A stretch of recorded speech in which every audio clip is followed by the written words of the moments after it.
All right, let's get right into it. When you hear the word contentment, what comes to mind?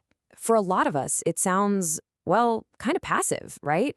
Like being lazy or just settling. But what if that's completely wrong?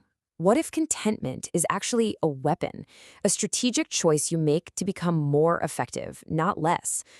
Well, that's exactly what we're going to unpack today. You know, for anyone who's ambitious, for anyone who's driven, this is the question that really matters. We're pretty much taught our whole lives that you need a little bit of dissatisfaction, that's the fuel for achievement. But is that actually true? Or is it a huge misunderstanding that's, believe it or not, holding you back? And this right here is the absolute key. On one side, you've got complacency. Think of it like a passive fog, a fear of putting in the work. That really is weakness. But on the other side, that's contentment. And that's an active fortress. It's this source of internal stability that says, hey, I am already whole, which means I can go after my goals from a place of clarity, not desperation. So here's our game plan. First, we're going to really nail down that difference between contentment and complacency. Then we'll get into the real costs of always wanting more. After that, we'll tap into some seriously ancient wisdom, build a modern toolkit you can use today, and wrap it all up by reframing contentment as the ultimate form of freedom. Okay, first up, this section is all about a critical mental shift. It's about unhooking your sense of self-worth from your daily results. It's about building a foundation for yourself that doesn't just crumble every time you have a setback. I think we all do this, right? We live with this little lie in the back of our heads. I'll be happy when I get that promotion, or when I finally close that deal. Contentment is what shatters that cycle. It's the conscious decision to stop outsourcing your peace of mind to some future event that you don't even fully control. And what's really cool is that the word's origin actually points to this. Contentment comes from the Latin word contentus, which literally means held together. Just think about that for a second. To be content means you are intact. You aren't leaking your power everywhere by constantly comparing yourself or needing someone else to tell you you're doing a good job. You are a whole, solid container. So let's build on that and move to our next section. Because living in this constant state of not enough, well, it isn't just unpleasant. It actually comes with a massive hitting tax on your performance and your well-being. So what are these costs exactly? Well, first, being discontent leads to making really reactionary decisions. You're just chasing the next quick win instead of playing the long game. Second, it makes you fragile. I mean, if your peace of mind depends entirely on the next win, a single loss can completely shatter you. And of course, both of those things ultimately lead to worse performance. And this really gets to the core of it. That feeling of neediness, of just having to get a specific result, it creates all this tension. And tension is the absolute enemy of high-level performance. What you're really aiming for is something called relaxed intensity, the ability to be completely focused and engaged precisely because you're okay with whatever the outcome is. Now, this is not a new problem, not at all. For thousands of years, some of the smartest people in history have been developing mental models to deal with this exact challenge. So let's take a look at a few of these ancient, battle-tested blueprints. First up, the Stoics. Their main idea is just brilliantly simple. They said, look, divide the world into two buckets, things you control and things you don't. That's it. Your peace of mind comes from putting 100% of your energy on what you can control, like your effort, your choices, your character, and just treating everything else as external noise.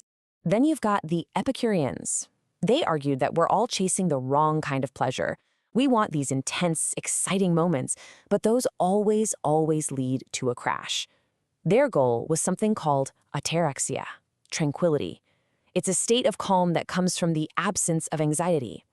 By keeping your needs simple, you basically become, as they put it, unextortable by fate. No one can hold anything over you. And from the East, we get the Buddhist concept of tanha, which means craving. Now here is the mind-bending part. You think you want the new car or the promotion, but you don't. Not really. What you actually want is the relief from the feeling of wanting it. Contentment is realizing you can just drop the craving right now without ever even getting the thing. Okay, so that's the philosophy. Awesome.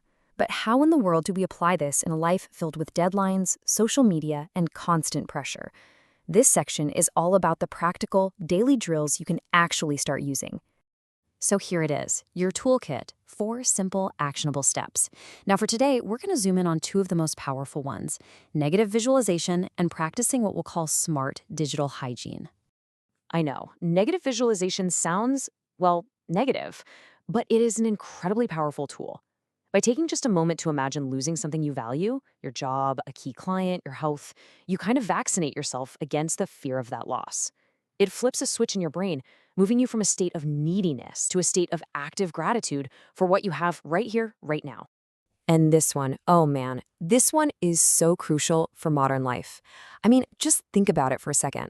Scrolling through your social media feed is literally the act of injecting a feeling of not enough directly into your brain. You are comparing your messy internal raw footage to everyone else's perfectly polished, edited highlight reel. It's a mathematical recipe for feeling inadequate.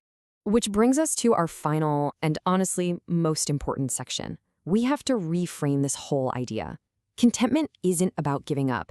It's about gearing up. It is the ultimate power move. Okay, here's a little bit of hard truth. For so many of us, our constant discontent is just a defense mechanism. We use that sting of inadequacy as this low-grade fuel to push ourselves forward. Because deep down, we don't trust ourselves to be productive without it. But you know what? It's an inefficient way to live, and it is absolutely exhausting. And this, right here, is the payoff. This is the whole point of making this mental shift. When you operate from a place of being whole, a place of contentment, you don't need the next deal to go through. You don't need that person's approval.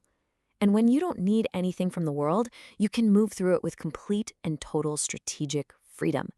You're no longer playing defense. You're on offense. So I'll leave you with this question to really think about. Take a look at your goals, your work, even your relationships.